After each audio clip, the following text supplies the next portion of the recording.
خبر دے دے، قرآن کہتا ہے اس کی تحقیق کرنا. اصل قرآن کا یہ فارمولہ ہے. فاسق کی بات قابل اعتماد نہیں ہے، فاسق کے پیچھے نماز پڑھنا جائز نہیں ہے، فاسق سے معاملات کرنا یہ بھی درست نہیں ہے کیونکہ وہ قابل اعتماد نہیں ہے. جب خود اگر آپ سے کوئی وہ گفتگو کر کے کوئی میسج کرتا ہے کہ فلاں ہوا یہ ہوا، قرآن کیا کہتا ہے اس کے بارے میں تحقیق کرنا. بس ایسا کون سا شخص جو جناب گالی دیتا ہے، جو گالی استعمال کر رہا ہے، جو آپ نے کسی مسلمان مومن مسلمان بھائی کے بارے میں گندی زبان استعمال کرتا ہے، قرآن اور رسول اکرم صلی اللہ علیہ وآلہ وسلم اور تعلیمات اہل بیت علیہ السلام کے مطابق ایسا شخص قابل اعتماد ہو نہیں، یہ فاسق و فاجر ہو جاتا ہے. بس کسی مسلمان کے بارے میں اگر کوئی یہ تصور کرتا ہے تو یہ آدمی اسلام کے اس حدود جو ہیں احترام کے حدود سے نکل جاتا ہے. اب آتے ہیں اپنی بات میں. ہم نے دیکھا کہ تاریخ ابتدائی صدی سے لے کر آج تک وہ مسلمانوں کو یہ شعار رہا ہے، طور طریقہ رہا ہے، زندگی کا ایک سلیقہ رہا ہے کہ وہ کبھی بھی اہل بیت علیہ السلام کے بارے میں توہین آمیز الفاظ استعمال نہیں کرتے تھے. یہ رہا ہے. سب سے زیادہ کٹر شخص جو اس جناب علی تاریخ سے لے کے آج تک ہمیں جو ملتا ہے وہ ہے ابن تیمیہ، جو مکتب وہابیت کا بانی ہے. اصول و ضوابط جو اگر وہابیت کو آپ کو ملیں گے اسی سے وہ نہایت جناب متعصب انسان ہے. سب کچھ ہونے کے باوجود بھی جب اہل بیت علیہ السلام کا ذکر آتا ہے، ان شخصیات کا ذکر آتا ہے، تو وہ دیکھنا یہ پڑے گا کہ اس کا انداز گفتگو کیسے ہے. لیکن یہاں پہ میں فقط اس کی ایک عبارت کو نقل کرتا ہوں.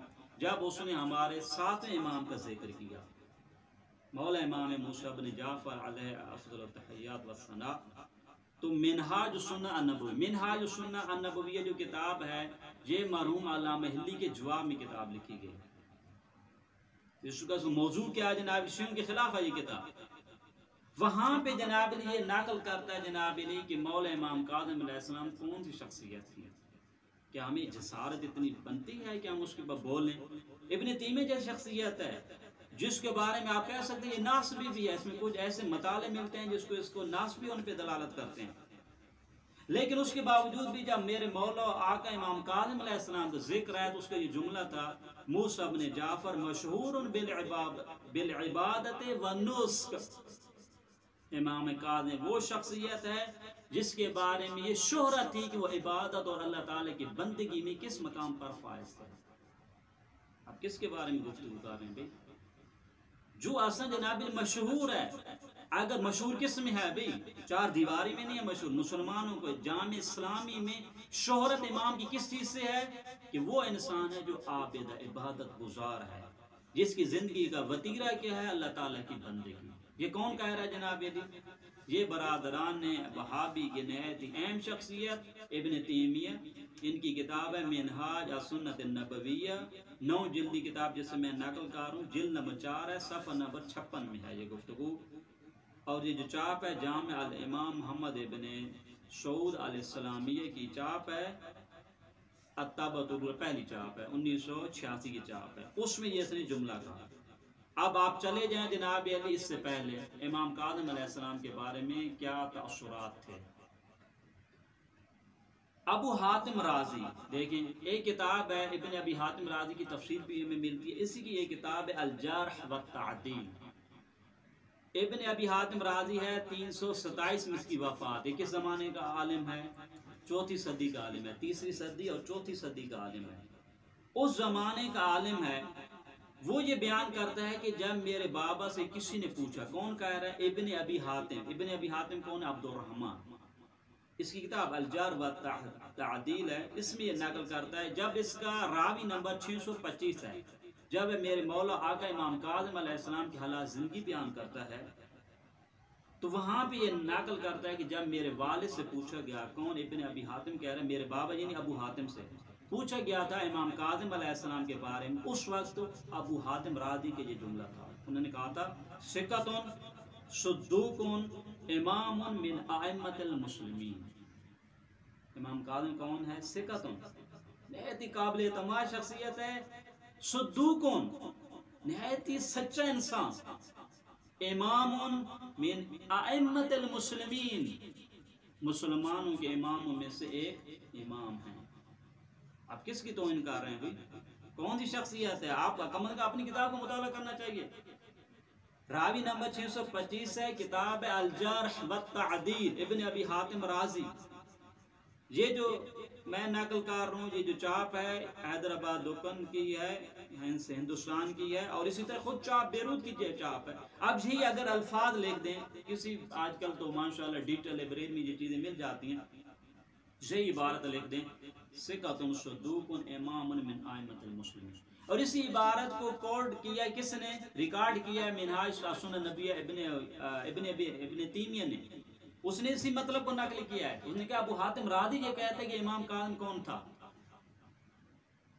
یہ شخصیت کوئی معمولی شخصیت نہیں ہے، حتیٰ کہ اس سے بالاتر ہمیں وہ سند ملتی ہے، پر اس حد تک ہم نے کیا دیکھا، یہ ہمارے برادران کی کتابوں میں ہے۔ ابھی ہم بیان کریں گے انشاءاللہ عزیز برادران کی جو جتنی اور بھی اسی طریقے سے کتابیں ہیں، جن میں ہمیں یہ ملتا ہے کہ کس انداز میں ان کا انداز تھا امام کاظم علیہ السلام کے بارے میں۔ میں قبل از اس کے کہ امام کی حالات زندگی اپنے برادران کی کتاب سے پڑھوں، ایک مطلب جو نہایت ہی مہم ہے، جو مشہور حدیث ہے، وہ حدیث سلسلۃ الذہب جسے کہا جاتا ہے۔ دوست ہے، حدیث سلسلہ ذہب کسے کہتے ہیں؟ جب میرے مولا آقا امام رضا علیہ السلام تشریف لا رہے تھے، جناب مدینہ سے مارگ کی جانب جا رہے تھے، تو نیشاپور جب پہنچے تھے تو وہاں پہ لوگوں نے تقاضا کیا تھا امام رضا علیہ السلام سے کہ آپ اپنے اجداد و طیبین طاہرین سے ہمارے سامنے ایک حدیث بیان کریں۔ اس تناظر میں یہ گفتگو ہے۔ دیکھیں یہاں پر بڑا لطیف جملہ ہے، دیکھیں الصواعق المحرقہ۔ الصواعق المحرقہ جو کتاب ہے ہماری نہیں ہے، برادران اہل سنت کی کتاب ہے، اور اس کا موضوع کیا ہے اہل بیت کے شیعوں کے خلاف نے کتابیں لکھی تھی۔ الصواعق المحرقہ علی اہل الرفض والضلال والزندقہ، موضوع کتاب کا نام کیا ہے؟ وہ جو بجلی گرجتی ہے نا، کڑکدار جو بات، اس کو کہتے ہیں صاعقہ کہتے ہیں۔ کچھ بجلی ہوتی ہے جلا دینے، کہتے ہیں جلا دینے والی بجلیاں کن پر پڑ رہی ہیں؟ علی اہل الرفض، رفض کو کہتے ہیں یہ زلال، گمراہ لوگوں، زندگا، زندیق، یہ اس حد تک یہ تعبیر ہیں شیعوں کے بارے میں۔ یہ شیعہ کون ہے؟ زندیق ہیں، یہ گمراہ ہیں، یہ رافضی ہیں۔ ان کے مقابلے میں سادوی نے کتاب لکھی ہے۔ اسی کتاب کے اندر جو ہے جلد نمبر 2 صفحہ نمبر 594 کے بعد یہ مطلب نقل کر رہا ہے۔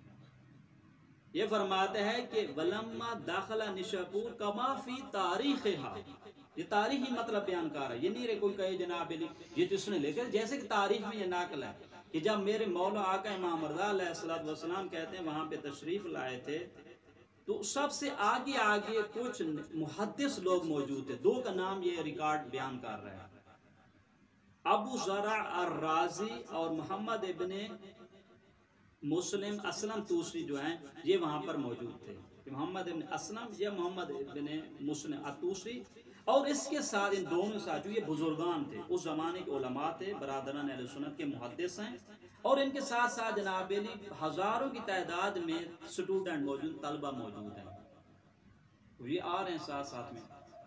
یہ فرماتے ہیں جناب علی کہ وہاں پہ امام کی سواری رکی، سواری روکنے کے بعد جناب علی وہاں پہ لوگوں کی کیفیت کیا تھی یہ بیان کرتا ہے۔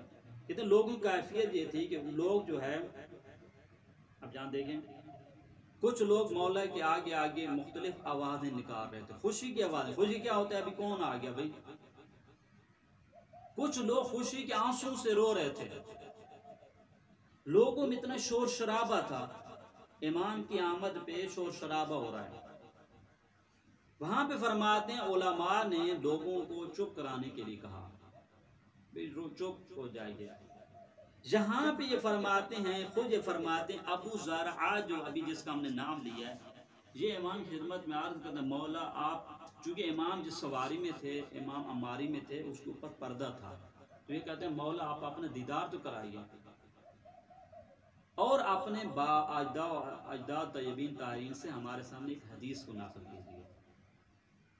اب یہ فرماتے ہیں کہ جب مولا تو ان لوگ خاموش ہوئے، تو اس وقت فرماتے ہیں امام رضا علیہ السلام یہ فرمایا، کیا فرمایا؟ حدثنی ابی موسیٰ الکاظم عن ابیہ جعفر الصادق عن ابیہ محمد الباقر عن ابیہ زین العابدین عن ابی الحسین عن ابی علی بن ابی طالب رضی اللہ عنہم۔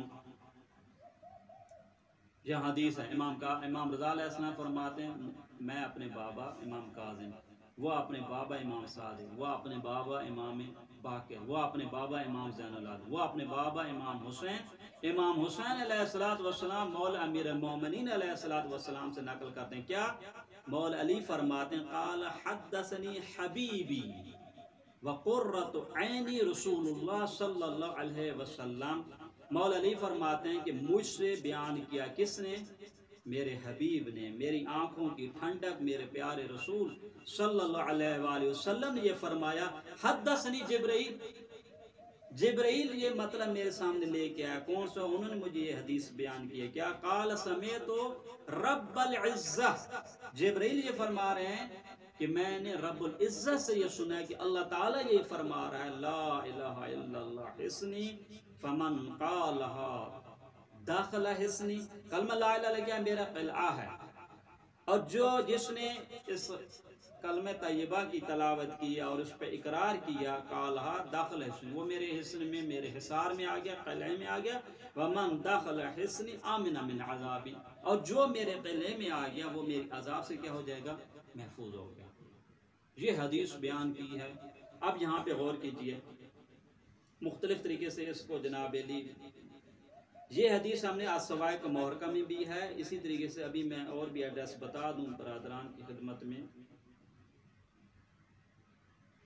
اس حدیث کو بیان کرنے کے بعد اگلے ایک مطلب نقل کرتا ہے، یہ حدیث مسلم ہے، اس کو کہتے ہیں حدیث سلسلۃ الضحاک، یعنی وہ سلسلہ ہے اس میں جو راوی ہیں وہ کون سے نہایت ہی پاکیزہ اور طیب طاہر لوگ ہیں، ذات کسے کو تو سونے، یعنی یہ سلسلہ جو ہے طلائی شخصیات ہیں۔ اب یہاں پہ یہ جملہ لکھتا ہے جناب علی قال احمد کون؟ احمد ابن حنبل، ائمہ اہل سنت میں 4 میں سے ایک امام ہے احمد ابن حنبل، مکتب حنبلی مکتب کے جو امام ہیں، وہ کہتے ہیں لو قرأت هذا الاسناد على مجنون لبرئ من جنته، اگر یہ جو سلسلہ سند آپ نے بیان کیا، کون سا؟